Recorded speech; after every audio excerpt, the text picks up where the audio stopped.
reavivados por su palabra, con su amigo Elías Gómez. Estamos en el libro de Daniel capítulo 9. A modo de contexto histórico nos presenta a Darío, hijo de Asuero.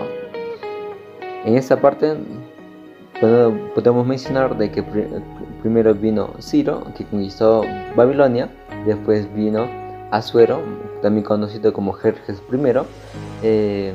Este Jerjes fue quien se casó con la señorita Adasa, que después pasó a ser Esther. No se habla nada relacionado al reinado de Asuero en el libro de Daniel. ¿Por qué? Porque en esa época Daniel no tuvo ningún protagonismo, Dios no lo usó, Dios no lo llamó, no hubo algo relevante que Dios tenía que hacer con Daniel, pero sí con la reina Esther. Y es por eso que en la Biblia se registra esa historia, incluso en el libro de Esther. Pero bueno, eso será un comentario para otro audio específicamente que trata del libro de Esther. Pero bueno, nos menciona que Daniel estaba estudiando las escrituras. Daniel, a pesar de ser uno de la corte de los medo-persas, siempre estudiaba la Biblia, pero ahora con más ahínco, con más vehemencia, ya que en el capítulo anterior que hemos visto, la visión, y esa visión le dejó perplejo, confundido, no entendía lo que significaba. Es por eso que Daniel recurría a las escrituras, específicamente en el libro de Jeremías, en el capítulo 29 de Jeremías, versículo 10, donde menciona que el exilio que ellos como pueblo estaban pasando habría de durar 70 años. Entonces Daniel tenía ese temor de que ese exilio de 70 años se extendiera y pasara a ser mucho tiempo más. Por eso que a él le preocupaba que fuera 2300 años. Wow, realmente algo terrible. No entendía la visión anterior del capítulo 8. No entendía.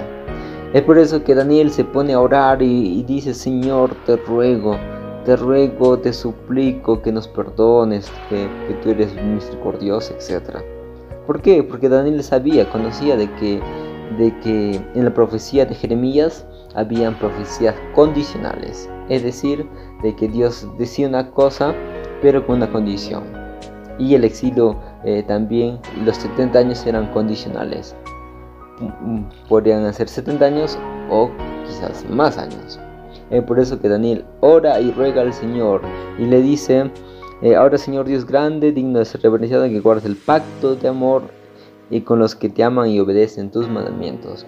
Daniel comienza hablando acerca de la fidelidad de Dios, y luego menciona acerca de la fidelidad del ser humano. Es decir, que el ser humano no solamente ama a Dios, ama como algo así tipo romanticismo, te amo, bla bla bla, ¿no? Sino que ese amor también trasciende la vida cotidiana, y obedecen los mandamientos de Dios. Seguir a Dios significa amar y obedecer sus mandatos. Pero Daniel se identifica con su pueblo y dice: hemos pecado, hemos cometido iniquidad, nos hemos portado mal, incluso no hemos obedecido a tus siervos los profetas. Daniel se identifica con su pueblo. Y es probable que en la mente de Daniel estuviese el profeta Jeremías, ya que él estaba estudiando, ¿no? Y él vio en las escrituras cómo se le rechazó a Jeremías. Jeremías muchas veces lloró por el pueblo, clamó por el pueblo, pero el pueblo lo rechazó. Es por eso que él dice, ¿no? No hemos obedecido a tus profetas. Y bueno, Daniel era muy conocedor de las escrituras. Quizás se haya referido también a otros profetas más, como Isaías, que vivieron muchos años antes. Y bueno, luego menciona toda la oración, la súplica. Daniel apela a la misericordia, ¿no? A la misericordia de Dios. Y luego en el versículo 11 dice que todo Israel traspasó tu ley y por eso fueron malditos, ¿no? Esto haciendo una referencia a lo que dice Deuteronomio 28, capítulo 28, donde menciona de que si obedecemos a Dios seremos benditos, y si no desobedecemos ocurría lo contrario, seríamos malditos. Es por eso que él dice que hemos sido nosotros malditos, ¿no? Sobre nosotros cayó la maldición, etc. Y luego Daniel continúa hablando y dice, y no hemos implorado tu favor, Señor nuestro, para convertirnos en nuestras maldades y entender tu verdad. Aquí viene dos cosas importantes en el concepto, en la cosmovisión de Daniel, de que convertir significa cambiar nuestra vida, pero ese cambio de vida también va a la par con nuestro entendimiento de las Sagradas Escrituras, con nuestro entendimiento acerca de la cosmovisión del cielo, de la voluntad de Dios. Y luego en el verso 15 Daniel hace una referencia y le dice: Señor, así como nos salvaste de Egipto, así como tú nos perdonaste cuando estábamos en Egipto, ¿no?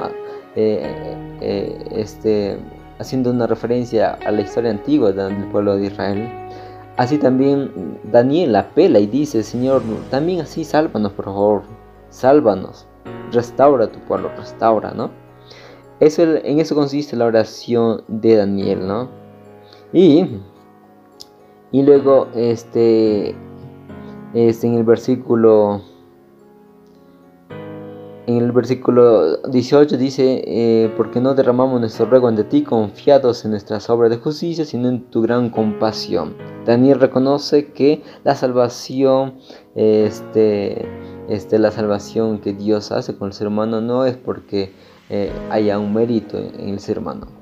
El ser humano tiene su parte, en este asunto de la salvación, pero no es suficiente, ¿no? Los méritos humanos no son suficientes como para decir, ok, eres salvo, ¿no? Sino que tenemos que apelar a la misericordia de Dios. Es por eso que el pueblo de Israel tenía que estar constantemente en el santuario llevando sus ofrendas de sacrificio, de expiación, porque se entendían de que sin eso la obra no estaría completa. Y bueno, luego en el versículo 20 viene lo interesante. El ángel Gabriel vuelve y le dice: mira, Daniel, me fue enviado porque eres un hombre muy amado por Dios, eres alguien que el cielo estima, y vengo para explicarte la visión que tú no has entendido. Por eso le dice: entiende pues la palabra y entiende la visión. En otras formas le dice: Daniel, vengo a explicarte la escritura, entiende la Sagrada Escritura, entiende bien lo que se te ha revelado en la palabra de Dios y en la visión. Vengo a explicarte, vengo a ayudarte, vengo a mostrarte la sabiduría y entendimiento. Bueno, ¿y en qué consistía eso? Es de que en el contexto de los 2300 años de la visión del capítulo 8, dentro de ese contexto están las 70 semanas que están determinadas para el pueblo de Israel. Y luego lo dice que están determinadas sobre tu pueblo y su santa ciudad para acabar la prevaricación, expiar la iniquidad, traer justicia y sellar la visión y la profecía y ungir al santo de los santos. Esto haciendo una referencia diciendo: mira, todo esto va a suceder para que al final el pecado acabe, la iniquidad acabe y el santo sea ungido. Bueno, a modo de resumen, podemos decir de que estas 70 semanas están segregadas de la siguiente manera. Primero, se menciona el versículo 25, dice: desde la restauración de Jerusalén hasta el Mesías habrá 7 semanas, más 62 semanas. Es decir, duró como 49 años de que la ciudad, el templo y todo sea restaurado. Esto en el año 456 a cargo del rey Artajerjes.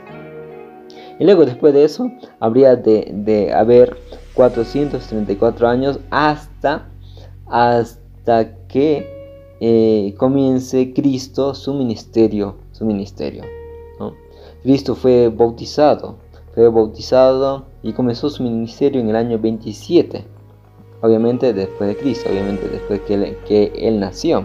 Y luego en el versículo 27 dice: en otra semana confirmará el pacto a muchos, y la mitad de la semana hará cesar el sacrificio y la ofrenda. Eso también menciona el versículo 26, que se le quitará la vida al Mesías. Es decir, 7 semanas proféticas equivalen a 49 años. Todo ese tiempo que duró la restauración de la ciudad y el templo y todo. Y luego el pueblo de Israel retornó a la ciudad de Jerusalén. Todos volvieron. Algunos se quedaron, como Daniel. Y luego, después de ello, habría de haber 474 años hasta que Cristo sea bautizado y comience su ministerio. Y a partir de ahí hay una semana más. Una semana profética. A la mitad de esa semana profética, es decir, en el año 31 después de Cristo, después de que Cristo nació, en el año 31 Cristo es crucificado. Y luego ya conocemos la historia, Cristo resucita y asciende al cielo. Pero ese hasta el año 34 después de Cristo, después de que Cristo nació, es de que se da el inicio del ministerio, el ministerio de los apóstoles. Esto de forma específica con la llegada del Espíritu Santo, ¿no? El Pentecostés y la muerte del diácono Esteban. Y con todo eso se completan las 70 semanas que menciona el versículo 24. 70 semanas, 70 multiplicado por 7 da 490. Es decir, 490 años duró desde que fue reedificada la ciudad del templo y todo, hasta la muerte del diácono Esteban. Hasta ahí duró 490 años. Y de ahí continúa todavía la historia hasta 1844, hasta que dure los 2300 años que menciona Daniel capítulo 8. Así que el ángel vino a explicarle más o menos en qué consistía lo que el profeta Jeremías había profetizado y cómo habría de ser el desenlace a partir de ese entonces. Bien, de aquí podemos sacar algunas lecciones, como por ejemplo, de que hay cosas que nosotros no entendemos de la Biblia. Hay cosas que no entendemos, pero si nosotros rogamos a Dios, apelamos a Dios, Dios nos ayuda a entender las Escrituras. Bueno, la otra lección que podemos ver es de cómo es el pensamiento que Daniel tiene referente a Dios. Uno, de que es muy importante tener la fe y obras. La fe y obras son dos cosas no separadas, sino conjuntas, entremezcladas. ¿Por qué? Porque los hijos de Dios aman a Dios, pero también obedecen sus mandamientos. Esa es la segunda lección. La tercera lección que podemos ver es de que hay profecías condicionales, y Daniel era consciente de ello. Era consciente, ¿no? ¿Por qué? Porque hay una condición tanto de parte de Dios como también de parte del ser humano. Dios nos quiere salvar, pero con la condición de que el ser humano también acepte el sacrificio, el plan de salvación.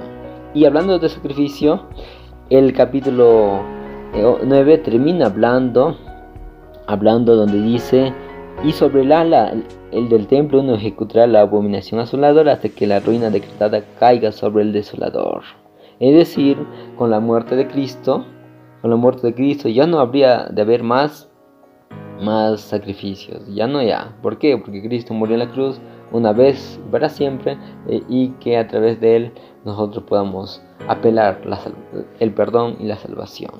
Bien, esto fue revelado por su palabra, un poquito largo porque está emocionante, está interesante el capítulo, hay muchas cosas que decir, pero tenemos que cortar ya el audio. Bien, este fue el revelado por su palabra. Un abrazo, que Dios te bendiga, que tenga la paz del cielo. Chao.